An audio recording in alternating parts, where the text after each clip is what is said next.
Bonjour, j'espère que vous êtes en forme. On est lundi, on se retrouve pour une nouvelle séance.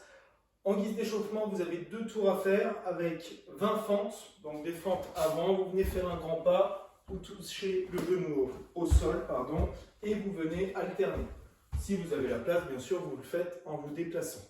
Ensuite, 1 minute de ce que j'appelle du crawl, où là, en fait, vous êtes au sol, face contre terre, bras et jambes tendus, et vous allez toujours regarder le sol pour éviter de venir trop casser la nuque. Et quand vous allez soulever le bras droit, vous soulevez la jambe gauche, et inversement. Donc vous allez ressentir un petit peu ce qu'on ressent quand on fait le Superman, où on vient le arch, où on vient relever les deux en même temps. Là, simplement, vous essayez d'alterner droite-gauche, et vous allez voir que déjà au niveau coordination, ce n'est pas forcément évident. Et 1 minute comme ça, c'est très long. Donc concentrez-vous bien, prenez votre temps, quitte à pas aller très vite, mais prenez votre temps pour bien monter le plus haut possible et être bien tendu. Ensuite, vous avez les Cossack squats. Donc là, on écarte bien les jambes et on va venir descendre sur une jambe, toujours avec le talon plaqué au sol, l'autre jambe tendue, et on vient en squat complet d'un côté, je me redresse sur une jambe et je pars de l'autre côté. 20 fois au total. À nouveau, le mouvement de crawl au sol, puis vous venez faire des fentes arrière.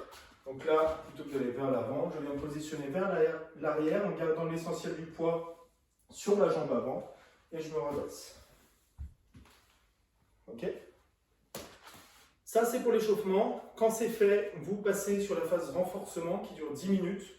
Où là, vous avez 21 sit-ups à faire. Donc 21 sit-ups, les pieds face à face, vous touchez derrière la tête, vous touchez devant les pieds.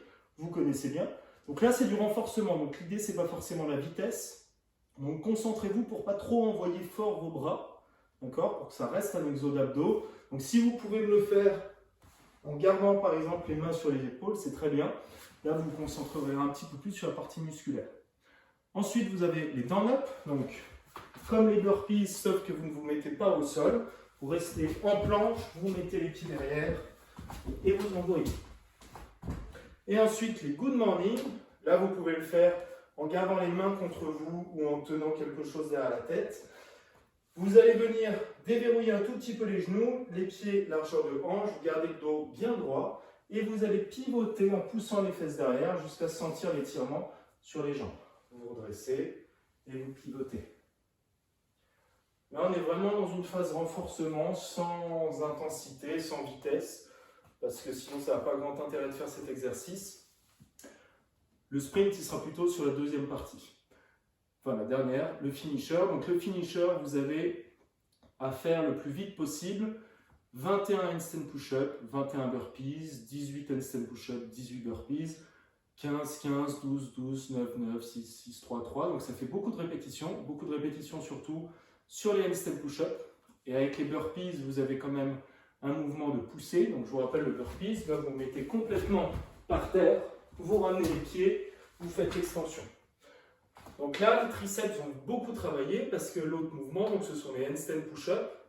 Les handstand push-up, je vous rappelle, si vous êtes à l'aise, le principe c'est de se mettre en équilibre contre le mur et de venir faire des pompes à l'envers. Je ne vous le montre pas sur ce mur, mais sinon pour l'adaptation un petit peu plus simple, le principe, on va faire des pike push-up, c'est-à-dire se mettre en position de V avec les fesses en l'air et simuler une poussée verticale. Donc je viens essayer de positionner mes pieds relativement proches de mes mains et en ayant à peu près les jambes tendues, je regarde mes jambes et je vais poser ma tête devant mes mains un petit peu, puis je repousse et j'enfonce la tête dans les épaules. Okay, on essaie de ne pas finir comme ça, on enfonce bien la tête pour travailler un petit peu cette mobilité d'épaule. Donc je pose devant et je reviens. Ok? Même avec cette adaptation, qui est plus simple que les handstand push-up, c'est quand même assez difficile, il y a beaucoup de répétitions, vous allez voir que vos épaules, vos bras, là c'est vraiment très ciblé là-dessus. Bon courage et je vous dis à demain.